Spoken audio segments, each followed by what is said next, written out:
కార్యక్రమం 2027 నాటికి పోలవరం పునరావాసం పూర్తి చేస్తాం. నిర్వాసితులందరికీ న్యాయం చేసిన తర్వాతే ప్రాజెక్టు నీటిని విడుదల చేస్తామని సీఎం చంద్రబాబు అన్నారు.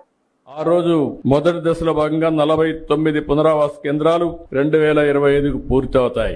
ఇంకో పక్క ఆ రోజు కట్టినటువంటి ఇండ్లు కూడా మధ్యలో ఆపేస్తే దానికి కూడా రేట్లు పెరిగిపోయి అదనంగా భారం పడే పరిస్థితికి వచ్చింది.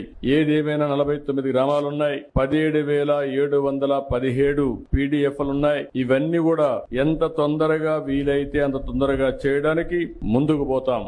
ఇప్పుడే మిత్రులు ఒక విషయం చెప్పారు, కొంతమంది పేర్లు కూడా డిలీట్ అయినాయి, బయట పోతే అవన్నీ కూడా ఇవ్వడం లేదని చెప్పి అడ్మినిస్ట్రేషన్ కి చాలా స్పష్టంగా ఆదేశాలు ఇస్తున్నా. జెన్యూన్ గా ఉండే ప్రతి ఒక్క పైసా కూడా మీకు పే చేస్తాం, ఎక్కడ దానికి అనుమానం అవసరం లేదు. కానీ అదే సమయంలో కొంతమంది మోసం చేసే వ్యక్తులు కూడా ఉంటారు. అలాంటి వాళ్ళ పట్ల అప్రమత్తంగా ఉండండి. ఇది గవర్నమెంట్ ఆఫ్ ఇండియా ఇచ్చే ప్రాజెక్టు. డాక్యుమెంటరీ ఎవిడెన్స్ కరెక్ట్ గా లేకపోతే మనం గాని ఎక్కడన్నా అన్ని బాగా జరిగి ఒక చిన్న విషయంలో ఎక్కడన్నా తప్పు జరిగినా అది టెక్నికల్ గా కావచ్చు, లేకుంటే ఏ విధంగా తప్పు జరిగినా మళ్ళా మనందరికి చెడ్డ పేరు వస్తుంది, ప్రాజెక్ట్ కి ప్రమాదం వస్తుంది. ఈ విషయం మీరు గుర్తుపెట్టుకోవాల్సిన అవసరం ఉంది. 5 సంవత్సరాలు ప్రాజెక్టు డబ్బులు ఖర్చు పెట్టలేదు, వచ్చిన డబ్బులు డైవర్ట్ చేశారు. దానివల్ల మీరు చూస్తే ఈ రోజు పునరావాస కార్యక్రమాలన్నీ మళ్లీ కొత్తగా టెండర్లు పిలిచాం. ఈ రోజు సిమెంట్ రేటు పెరిగింది, ఖర్చులు పెరిగాయి, ఎప్పటికప్పుడు ఇన్ఫ్లేషన్ ఉంటుంది. మళ్లీ అదనంగా 500 కోట్ల రూపాయలు ఖర్చు అయింది. అంటే ప్రాజెక్టు వల్ల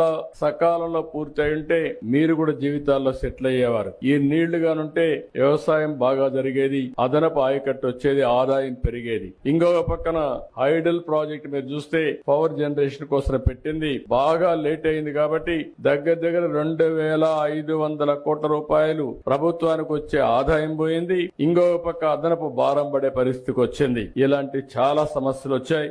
ఏదేమైనా ఒకటే హామీ ఇస్తున్నా, 2027కి పునరావాసం పూర్తి చేయాలని ఒక సంకల్పంతో ముందుకు పోతున్నాం. కానీ వీలైతే ప్రాజెక్ట్ నీళ్లు వదిలిపెట్టే ముందే మీ అందరికీ పునరావాసం ఇచ్చి తర్వాత ప్రాజెక్ట్ నీళ్లు వదిలిపెడతామని కూడా నేను మీకు తెలియజేస్తున్నా.